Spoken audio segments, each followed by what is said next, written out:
All right, what's up, everybody? Good morning. Welcome to a Monday edition of Morning Scone, presented by Brock, the Baton Rouge Beauty Clinic, Hudco Roofing, HudcoRoofing.com. Do business with someone you know, Hudco Roofing, HudcoRoofing.com. I hope you all had a wonderful weekend. Thanks so much for being here on this Monday.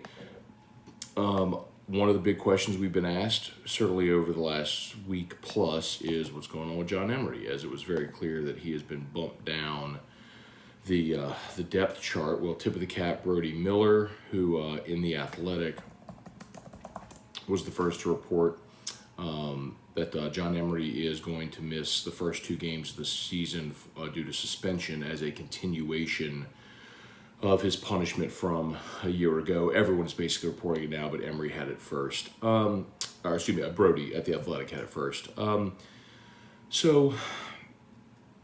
If you haven't read Brody's report, I'll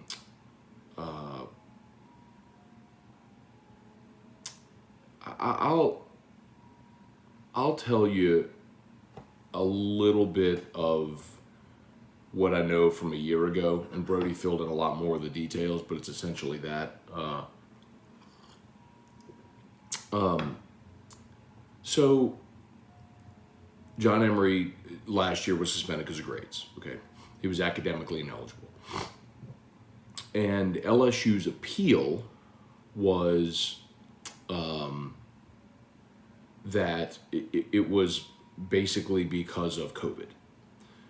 John Emery had a close relative, I believe, I don't want to misstate it, but I believe Brody reported it was his grandfather, even used his name, the relative, that had COVID, and apparently it took Emery away from school for a while, and whatever the case may have been. It was their LSU's appeal was centered around COVID, basically saying COVID was a great disruptor. He had family members that were sick. Various took him away, and that's why.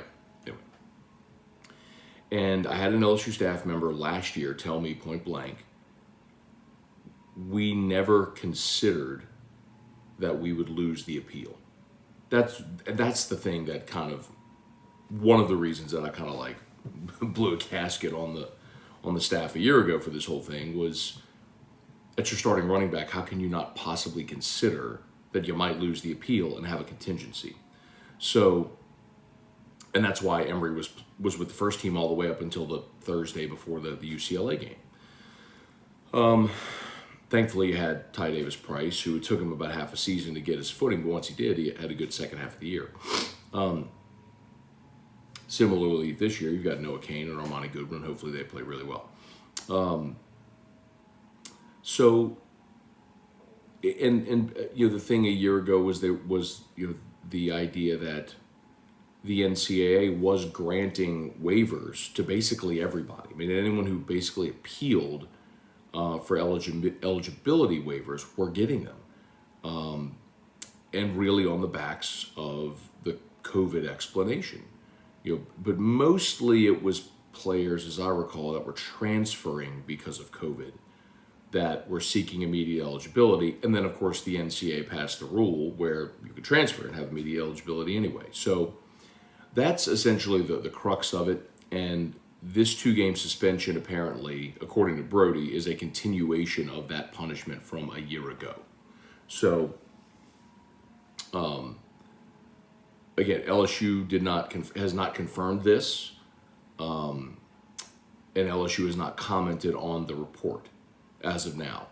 So we're still waiting to see, what comes of it formally, but it appears as though LSU won't have John Emery for the Florida State and Southern games, but then he would be eligible to return for the 3rd game, which would be against Mississippi State. By the way, also in the report was Redshirt Jones. Redshirt Jones has been suspended for the entire season because of academic issues.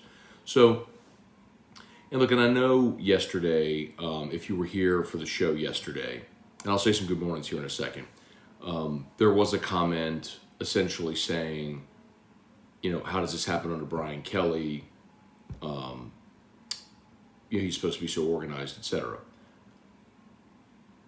When you're talking about 100 college students no matter what systems and processes you have in place and resources, it is impossible for every coach at every school and every program to keep every player on the straight and narrow academically, personally, on football, etc. It's just not possible. Every coach deals with something along these lines every year. All you could do is have your best practices and systems in place to give them all the resources they need to make sure that they do what they're supposed to do. The problem that I had a year ago was that there was no contingency for what would happen without John Emery. This year, you have that contingency. We've talked about it. Noah Cain looks really good. Armani Goodwin looks really good. They've been taking the first team reps, so clearly they've been aware for some time that this was at least a very real possibility. So, okay, let's say some good mornings. If you have questions, fire away. I'll do my best to answer what I can, but that's kind of what I know from a year ago with Emery, and Brody had a much more detailed report in The Athletic. Thomas Bergeron, Kelly Presley, Richard Dukin, Bubba Tatum, Brant Roban, good morning. What's up with Emery and Michael Thomas? So Thomas would play today if he had to. I think, what Dennis Allen says, he had a hamstring injury, so let me just give him some rest and get him ready to go for the opener. Ryan, that's a time thing. Ryan Amanda Guidry, good morning. Matthew Garner, Kelly Gross, hey Dad, good morning. Darren Reeves, Stephen Fry, Quentin Brakebill, good to see y'all this morning. Brian Penton, good morning. Annie told me to tell you hi, appreciate that. Please tell her I said hello. Jeff McKithen, good morning. Where are we? All right, Ryan, hope when John Emery comes back, the third game of the season will be a force to reckon with. If he doesn't get Wally pipped, I mean, I'm telling y'all, we know why John has been running third team now, but I'm here to tell you, man, the other two guys have been impressive. So, when he comes back, he'll have to win that job because you got two dudes who are pretty talented who may not want to give it up. Tim Gotro, Trivia Carter, Larry Garner, Cliff Nelson, good morning. Patrick Ramos, Donovan Peterson, good morning. Ready to hear the interview with Will Wade? Yes, so if you missed it yesterday, Jonathan Pixley and I will be interviewing Will Wade today at 10 a.m. for the Rosters to Riches podcast. Don't worry, if you're not subscribed, please do so, but we'll make sure we blast it out. It'll go live on Tuesday morning. The podcast will be live on Tuesday morning. We're recording it today, but it'll be available Tuesday. Rosters to Riches, by the way, is an NIL podcast. Jonathan Pixley is one of the board members and co-founders of Matchpoint. So Matchpoint wanted to do an NIL pod. They asked me to host it. So Pixley and I do it. This will be episode 3 today. Or 4. Yeah, no, this episode...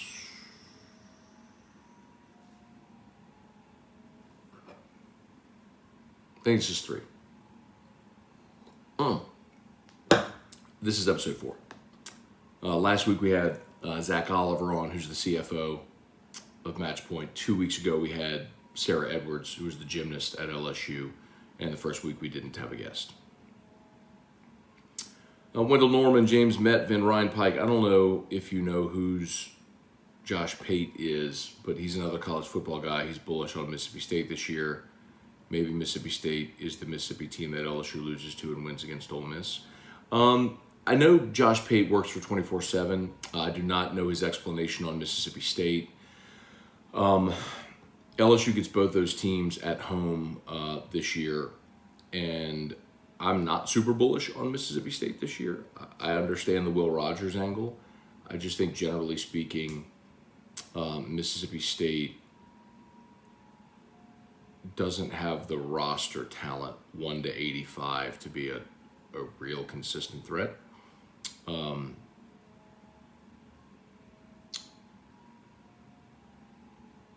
But we'll see, especially week 3. Michael Thacker, let's see, maybe a dumb question. You keep using bullish describing different position groups. Is that good, bad? What does it mean? Ready for the season? No, not stupid at all. So bullish and bearish are stock market terms. generally, if you're in a bull market or you're bullish, it means it's going up. If you're bearish, it's going down. And it's rooted in the attack style. So when a bull attacks, his horns go up. And when a bear attacks, generally his paws come down. So bullish up, bearish down. I think I explained that well. If someone wants to offer any correction, if you know, please feel free. Brett DeGrow, this is a sad situation. The kid has served his time, let him play. Rapping Batches, what's up, Brad David? When journalists break news, why don't they cite sources to be transparent? I feel like anybody can just say per source. Because, Brad, there are often times that you own... So, largely I agree with you. But there are times where the only way you will get information is if a source is allowed to remain confidential. So when you give that source anonymity, sometimes they're going to be more willing to speak freely. I do agree with you that we've gotten too much into a culture in media where we do just cite anonymous sources far too much, whereby it would be not easier, it would be more credible if you did have sources speak on the record. Now, in Brody's piece, he does speak to Attorney Don Jackson on the record, and Attorney Jackson is the one representing John Emery. So you do get some on the record information in Brody's piece. And so really what it comes down to is, do you trust, this is what I say all the time, do you trust the reporter? When Adam Schefter cites sources that so-and-so has signed a contract or this player's been suspended, do you believe it? Of course you do, because it's Adam Schefter. So that's really what it comes down to. When it's random podcast blog guy on Twitter who's breaking news, citing sources, not quite as believable. Trey Guy, good morning. What's good? Is it true Florida State's first and second team centers are injured? And some people asked that a bunch yesterday. They're not camp injuries, but they are deep on their depth chart. Excuse me, Eric Douglas, do you think, you asked that yesterday about Hendon Hooker, and it's Hooker, not Hooker. And no, I don't, because I think to be a Heisman candidate, you've got to win. You got to be a national contender. I think the only player... Remember RG3 on that Baylor team when he won the Heisman? I think they were 8-4, maybe 9-3. But it was a year where there wasn't an obvious choice from a contending team. So, no, I don't think Hendon Hooker can win the Heisman because I don't think Tennessee's going to win enough game. What's up, Jeff? Good to see you this morning, man. Eric Douglas, do you think... Okay, you keep asking that. Good morning, Matt. Do these academic problems rest with football program or LSU in general? Neither. It's... something I referred to a bit ago, like every single program, not only in college football league, in every sport, you will have guys that don't do their work academically, and ladies. That is just a given. When you have 100 college football players, 85 scholarship football players, it is unreasonable to think that every single one of them, no matter what resources you give them, is going to do everything they're supposed to do, personally, academically, nutritionally, everything. It's just like you have guys that stray. But the thing with Emery, like we talked about, his stems back from the COVID year where he had some family members get sick, and that was sort of his appeal was, COVID and illness to family members kind of took him away from the classroom academically and such, and that's what he sort of pinned his defense on, or his appeal on, and the NCAA said no. Let's see. Matt, do you think with all the hype surrounding the defensive line, it could be overshadowed by the gaps in offensive line and special teams? I don't know what you're asking. Is it overshadowing? Do you mean, is it overshadowing those weaknesses? I don't know if you asked that right. So you said, could it be overshadowed? I don't think the defensive line is being overshadowed. I think we're talking about it, and it's really good. I also think that offensive line and special teams are real concerns. Eric Water out of Morning Scone, thank you for torching the clowns on Crane and Company on their ridiculous bread and take. Enjoyed watching the beatdown. So I do really, so, yeah, Jake Crane, Blaine, David Cohn, those guys, they're friends. I love and respect them. We happen to disagree very much so on Brennan, and I definitely took a flamethrower to that one. It was pretty fun, I'm not gonna lie. Parker Harrison, morning. I personally think Noah Cain looks the part, can carry the running game the first 2 games with Goodwin in a complementary role. What do you think? I think that's been one of the stories of camp, is that Cain and Goodwin look really good. I can't tell you honestly that from what we've seen that John Emery would have differentiated himself anyway. I mean, I think Noah Cain has probably looked the best of all 3 anyway. He's been good catching the ball in the backfield too.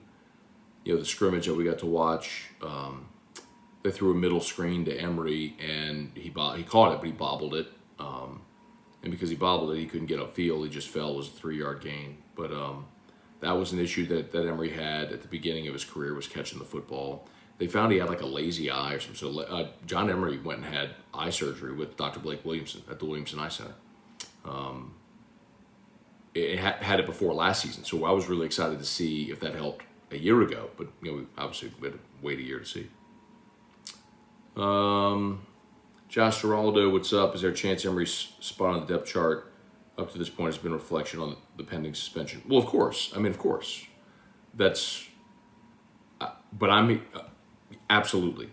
But I'm telling you, his play, from what we've seen, again, I haven't seen every rep of every practice. From what we've seen, I don't think that John Emery has really differentiated himself from the other guys. I think Cain and Goodwin have played really well. Cain looks healthy and is explosive. Armani Goodwin, I'm telling you, has turned himself into I don't want to call him a power back because I don't want you to think it's like Mike Allstott, but he's a dude that's not looking to plant his foot and go around a guy. Like, he'll lower his shoulder and go through a guy. I'm telling you, those guys look good. Those guys look good. A couple more. Facebook, please like the page and share the post. YouTube, do me a favor and smash that like button if you would. Subscribe up to the channel if you haven't done so yet. Benton Alford, Greg Phillips, Richard Duke, and besides Walker, who do you see redshirting? Shoot, man, I'd have to go look at the whole list.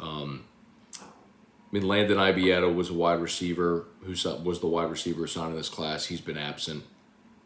No explanation for it, but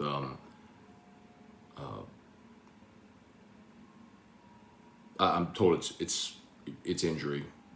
Not anything that would keep him out for the whole season, but he'd probably be a candidate to redshirt. I'm just running through quickly. Emery Jones and Will Campbell are obviously going to play. Fitzgerald West, probably redshirts.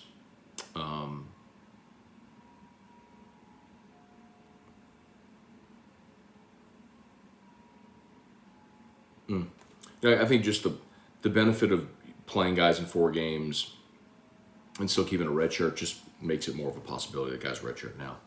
Rosie Kammerer, good morning. Ron Ritchie, Tommy Matthews, does a season plus seem extreme to you? Tommy, it may be like, and I don't know, I'd have to look into the NCAA rule as to why, but it may be something where it's like a percentage of games. So,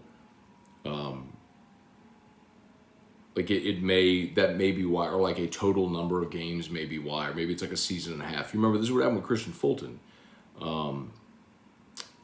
ultimately, and they got his pared down so he was able to play in 2019. So a lot of times those are clearly defined in the NCAA rule book. So I got some digging to do today to look into academic suspensions in the NCAA rule book to see, how long you're out. Stephen Farber, Scone, seems the preseason for the NFL has shifted to no frontline starters playing during the games. How will this affect timing between the starting lineups? Does it hurt or help veterans not playing? Stephen, in my opinion, preseason is only beneficial to the handful of guys that are trying to earn a roster spot. I'm okay if I never, ever, ever see a starter play in the preseason. College football doesn't have a preseason. You don't need a preseason. The preseason exists solely to sell tickets. That's all it is. It's 3 more. It used to be 4, but now basically it's 20 games in total. It used to be 4 preseason, 16 regular. Now it's 3 preseason, 17 regular. Either way, it's 20 gate receipts. That's why the preseason exists. You could figure out your roster spots on the practice field without preseason games. So the more starters are getting paid, the more that's on the line, the higher the stakes, the less valuable it is to risk injury with any starter in a preseason game. Charlie Cavell, Rosie thought the Saints looked worse this Friday than last Saturday. Rosie, it's irrelevant. Just don't matter. It's preseason. Chase Pellegrin, that's a whole bunch of dudes that aren't going to make the team. Chase, good morning. Hope you had a great weekend. I feel like having 7 returning kicks and punts is a bit risky with him still recovering. We lack depth at cornerback. Chase, I think actually they have depth at cornerback. And I think that's been one of the things we've found throughout this camp is you've got 4 veteran guys and 2 freshmen, so there's 6, including 7 Banks, that they really like at corner. So I think they have good depth. And they wouldn't put him back there if there was a risk. So last week we saw him doing 7-on-7, so he's starting to take on more and more physically. Trey Fisher, good morning. Henry Burrell, good morning from Jonesboro, Arkansas. Overall thoughts on the Saints based on preseason games. My overall thoughts on the Saints has nothing to do with preseason games whatsoever. My overall thoughts on the Saints, I've said I think they go 10-7. And I might adjust that because Tampa, I think, is a gigantic question mark with what's going on there right now. Ronnie Duga, Tyler Alexander. Kane was a 5-star, one of the top running backs in his class. I think he's going to make a statement this year. If he's healthy, he can. I think he certainly has the ability. He popped as a freshman up at Penn State and then got injured in the first game during the COVID year. Came back last year and just kind of got Wally pipped. So, I think if he's healthy, he's really good. All right, a couple of more, 2 more minutes. Let's say I'm gonna go quickly here. As always, shout out to Brock, Baton Rouge Orthopedic Clinic, Hudco Roofing, HudcoRoofing.com. Weston Weaver, as good as we know the defensive line is going to be. Is the story essentially going to be offensive line needs work, special teams is subpar? You got to figure out offensive line. You don't know what you have at quarterback either. And then special teams. Yes, it's fair to say those are the biggest questions. Will inside linebacker be a weakness? I don't think so, Caleb. And how do they look in pass defense? So the inside backers aren't the ones dropping in coverage. So they've got the jack position, and the jack is the one dropping. So that's B.J. Ojolari, Desmond Little. That's the guy that's dropping into coverage, not your Mike. How's Besh looking? Haven't heard much about him this summer. So Besh had shin splints, so we didn't see him out there initially. He has been out there the past few practices, just kind of limited. I think they're just taking it easy. They know what they have in him. Good old country boy. Only thing I was interested in last Friday's game was if Penning improved. I think he definitely showed improvement. Carson McManus, do you think Besh will see a decline in usage with the emergence of Malik and Brian Thomas Jr.? Nope. I think they're all going to play, and they're all going to play a lot. Randall Alfrecht. Morning, Matt. Who will have the better season, Auburn or LSU? I think LSU will have a better season than Auburn. I wouldn't be surprised, though, if Auburn beats LSU at Auburn. It's just a tough place to play. Leon Williams, who is the odd man out on the defensive line for the Saints? I don't know, man. They're not really deep right there. I think we know Shy Tuttle, Malcolm Roach will probably make the team. And, of course, Onyemata will be there along with Peyton Turner. And if you look at the guys that are kind of versatile guys that play inside or out, Turner, Davenport, Taco Charlton, Granderson, obviously, and Cam Jordan. I do think, by the way, they will add another defensive lineman. I do. If Malcolm Brown's a free agent, I keep mentioning Ndamukong Suh is still out there. I do think they're going to add another veteran defensive lineman. Okay. Tyler meant to ask, do you think Nuss would transfer if he doesn't win the job? No, I do not. I think Nussmeier will stay. Now, next year, different story, but this year, I think he's here. Okay, Boo Daddy, last one. LSU schedule sets up nicely to break in this offensive line. Hopefully they progress like last year. I don't know that I agree with that, Boo Daddy. I mean, the strength of Florida State's defense is their defensive front. So that's a baptism by fire. Now, the second week you play Southern, you should have success there. Third week you play Mississippi State. So you're right into conference play. So you actually don't have a lot of time to break in your offensive line. So see how they do against the Seminoles. All right, y'all. I got to bounce. Shout out as always. Thanks for watching. We'll get you LSU Daily probably around lunchtime today. My apologies. I didn't record it last night, so I'll have to record it this morning when I get up to studio. We'll get you LSU Daily, AFR 3, and just another reminder, we are interviewing Will Wade today for the Rosters to Riches podcast, and that will drop tomorrow. So however you get your podcast, go subscribe to Rosters to Riches. All right. Y'all have an awesome day. Have a great Monday and a great week, everybody. We'll see you. Peace.